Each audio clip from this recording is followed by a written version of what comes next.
প্রয়োজনীয় সংস্কার শেষে নির্বাচনের রূপরেখা ঘোষণা করবে সরকার, বলল মির্জা ফখরুল। এদিকে জাতিসংঘের প্রতিনিধি দলের সঙ্গে নূর রাশেদের বৈঠক, আওয়ামী লীগ নিষিদ্ধের দাবি। জানাবো মানবতা বিরোধী অপরাধে বিশেষ ট্রাইব্যুনালে আওয়ামী লীগের বিচার চায় জামাত। শেখ হাসিনা আমলে পাচার আত্মসাৎ হয়েছে 100 বিলিয়ন টাকা। এদিকে নারায়ণগঞ্জে পোশাক কারখানার জোট দখলে দুই গ্রুপের সংঘর্ষ। টিপু মুন্সি 4 দিনের রিমান্ডে। এবং সর্বশেষে জানাবো বিএনপি অফিসে দোকান খুলে ব্যবসা সরি বলে ফেরত দিলেন জেলা প্রশাসক। এতক্ষণ শুনলেন সংবাদ শিরোনাম, এবারে বিস্তারিত। প্রয়োজনীয় সংস্কার শেষে নির্বাচনের রূপরেখা ঘোষণা করবে সরকার, বললেন মির্জা ফখরুল। অন্তর্বর্তী সরকারের প্রধান উপদেষ্টা ডক্টর মোহাম্মদ ইউনূসের আমন্ত্রণে তার সঙ্গে সাক্ষাৎ করেছেন বিএনপি শীর্ষ পর্যায়ের নেতারা। জানা গেছে, প্রধান উপদেষ্টার সঙ্গে বিএনপির প্রতিনিধিরা বর্তমান সরকার বিভিন্ন ক্ষেত্রে সংস্কার ভাবনা, নির্বাচনে তাদের চিন্তা ভাবনা সম্পর্কে মতবিনিময় করেন। বৈঠকে বিএনপি নেতারা বলেছেন, এই সরকারের গৃহীত পদক্ষেপগুলোর ব্যাপারে তাদের পূর্ণ সমর্থন আছে, ভবিষ্যতে এই সমর্থন থাকবে। বৈঠকে বর্তমান সরকারের পক্ষ থেকে যেন যত তাড়াতাড়ি সম্ভব সংস্কার এবং নির্বাচন প্রসঙ্গে রাজনৈতিক দলগুলোর সঙ্গে ব্যাপক ভিত্তিক আলোচনা শুরু করার ঘোষণা দেওয়া হয়, সে ব্যাপারে অনুরোধ করেন বিএনপি নেতারা। তারা দেশের অর্থনৈতিক পরিস্থিতি সম্পর্কেও জানতে চান এবং অর্থনৈতিক পরিস্থিতি নিয়ে যে শঙ্কা ও সম্ভাবনা আছে সে ব্যাপারেও একমত পোষণ করেন বিএনপি নেতারা। বৈঠকে বিএনপি নেতারা প্রত্যয় ব্যক্ত করেন যে বর্তমান সরকার সংস্কার ও নির্বাচন সম্পর্কিত এবং অর্থনৈতিক শৃঙ্খলা রক্ষার জন্য যে পদক্ষেপগুলো নেবে সেটা নিয়ে সবাই একসঙ্গে কাজ করবেন এবং তারা সেটার একটি সম্মিলিত অংশীদার হবেন।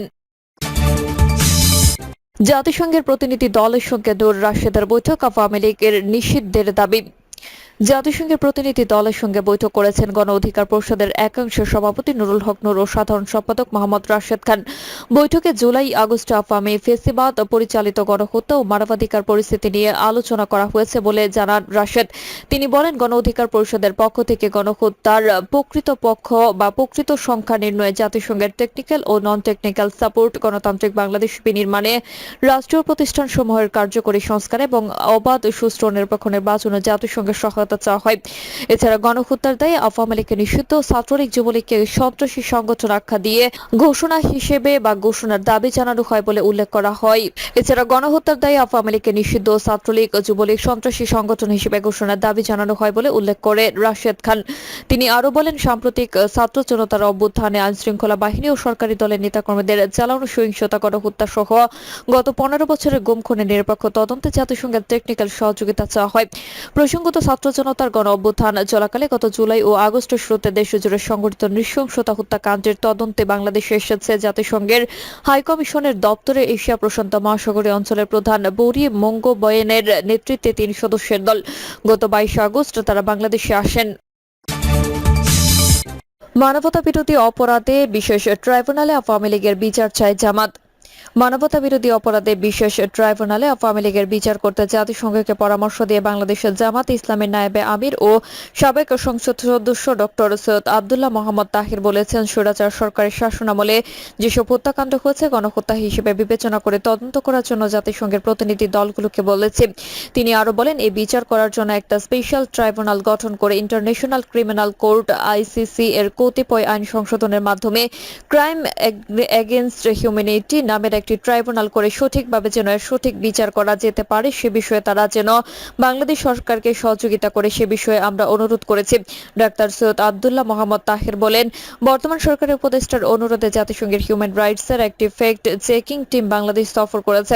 তারা বাংলাদেশের বেশ কয়েকদিন ধরে অবস্থান করেছে। বিভিন্ন দলের সঙ্গে গ্রুপের সঙ্গে তাদের আলোচনা হয়েছে। এই টিম আগামী শনিবার চলে যাবে বাংলাদেশের জামাতে ইসলামকে তারা আমন্ত্রণ করেছে। সেই আমন্ত্রণের প্রেক্ষিতে আজকে আমাদের সঙ্গে কয়েকটি বিষয়ে আলোচনা হয়েছে। এফেক্ট ফাইন্ডিং টিম চলে যাওয়ার পর আরেকটি টিম বাংলাদেশে আসবে, জানিয়ে ডাক্তার সৈয়দ আব্দুল্লাহ মোহাম্মদ তাহের বলেন, কিভাবে বাংলাদেশে এসব হত্যাকাণ্ড হয়েছে সেগুলোর বিচার কিভাবে হবে সে বিষয়ে অনুসন্ধানের জন্য পরবর্তী টিম আসবে। বিগত স্বৈরাচারী সরকার কিভাবে দেশের জনগণ এবং বিরোধী রাজনৈতিক দলগুলোর উপর অত্যাচার চালিয়েছে, কিভাবে গুম হত্যা করেছে সে বিষয়ে জাতিসংঘ থেকে আসা টিম আমাদের কাছ থেকে বিভিন্ন তথ্য জানতে চেয়েছিল। আমরা সেই তথ্য তাদের দিয়েছি। জামাতে ইসলামের এ নায়েবে আমির আমির বলেন, বিডিআর হত্যাকাণ্ডের সময় স্বৈরাচার সরকারের কারণে যেসব সেনা সদস্যরা নিহত হয়েছেন সে বিষয়ে জাতিসংঘের প্রতিনিধি দলকে আমরা তথ্য দিয়েছি। পাশাপাশি হেফাজতের শাপলা চত্বর সমাবেশে যে গণহত্যা হয়েছিল সেই বিষয়েও তথ্য দিয়েছি। শেখ হাসিনা আমলে পাচার আত্মসাৎ হয়েছে 100 বিলিয়ন টাকা। শেখ হাসিনা সরকারের আমলে কতিপয় অসাধু ব্যবসায়ী প্রভাবশালী ব্যক্তি নামে বেনামে কত টাকার ঋণ আত্মসাৎ করেছেন বা পাচার করেছেন তার হিসাব করেছে সরকার। অন্তর্বর্তীকালীন সরকারের প্রধান উপদেষ্টার কার্যালয়ে অনুমান এই অর্থের পরিমাণ 100 বিলিয়ন টাকার বেশি হবে। দেশের শীর্ষস্থানীয় এক গণমাধ্যমে খবরে বলা হয়েছে, শেখ হাসিনা আমলে বড় অঙ্কের টাকা যেসব প্রতিষ্ঠান লুটপাট আত্মসাৎ বা পাচার করেছে তার মধ্যে অন্যতম এস আলম গ্রুপ। গ্রুপটির মালিক সাইফুল আলম শেখ হাসিনা সরকার শাসন আমলে 7টি ব্যাংকের নিয়ন্ত্রণ পান। তিনি অজ্ঞাতভাবে বিভিন্ন ব্যাংক থেকে 2 লাখ কোটি টাকা তুলে নিয়েছেন। বাংলাদেশ ব্যাংকের গভর্নর আহসান এইচ মনসুর বুধবার ইঙ্গিত দেন যে এস আলম সিস্টেমেটিক্যালি ব্যাংক থেকে অর্থ লুট করেছেন। তিনি বলেছেন, আমি জানি না এমন পরিকল্পনার মাধ্যমে বিশ্বে কেউ এত অর্থ ডাকাতি করেছেন।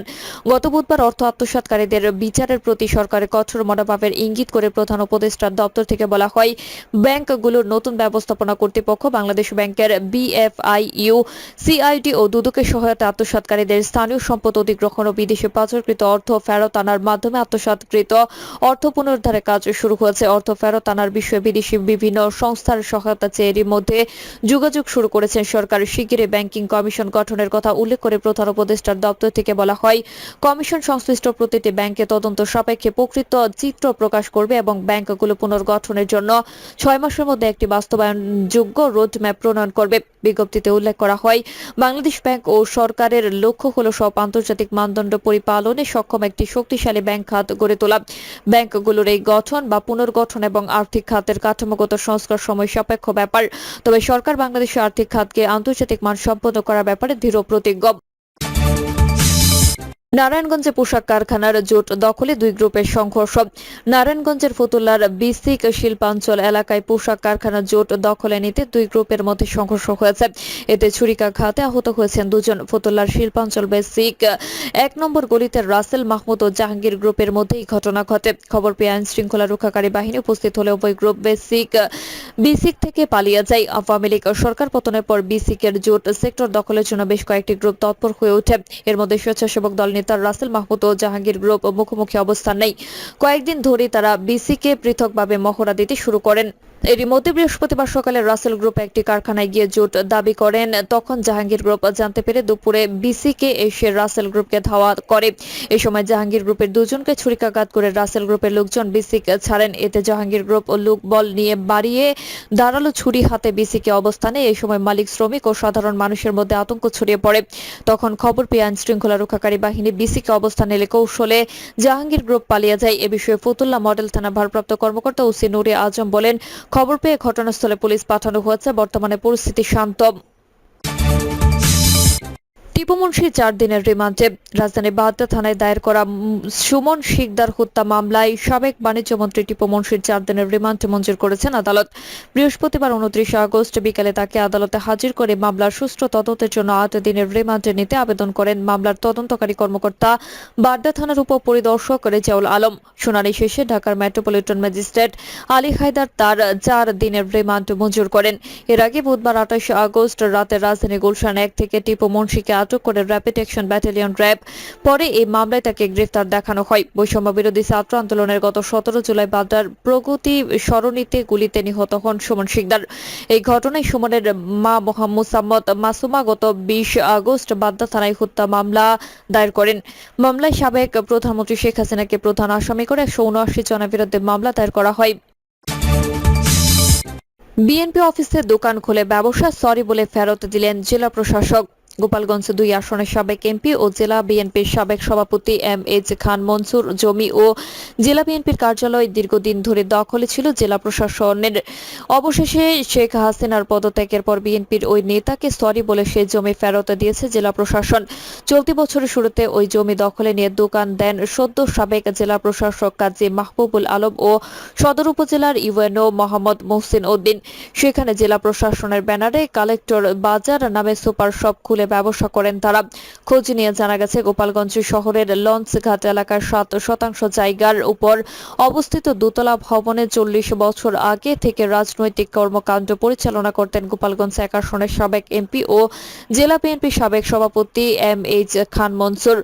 পরে 2000 সাল থেকে ভবনটি জেলা বিএনপির কার্যালয় হিসেবে ব্যবহার হতো। 2006 সালে বিএনপি ক্ষমতা ছাড়ার পর ভবনটিতে ব্যাপক হামলা ভাঙচুর চালান আওয়ামী লীগের সমর্থকরা।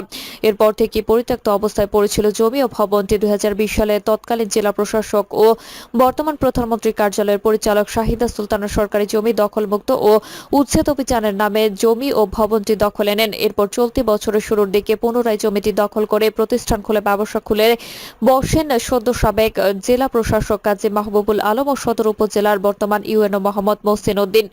কালেক্টর বাজার নামে সুপার শপ খোলা হয় সেখানে। গত 5 আগস্ট হাসিনা সরকারের পতনের পর জমির মালিক এম.এইচ খান মঞ্জুকে সরি বলে দখল তুলে নেন সদ্য সাবেক জেলা প্রশাসক কাজী মাহবুবুল আলম। প্রিয় দর্শক, এই ছিল এখনকার সর্বশেষ সংবাদ আপডেট। সব সংবাদ পেতে চ্যানেলটি সাবস্ক্রাইব করে বেল আইকনটি ক্লিক করে রাখুন।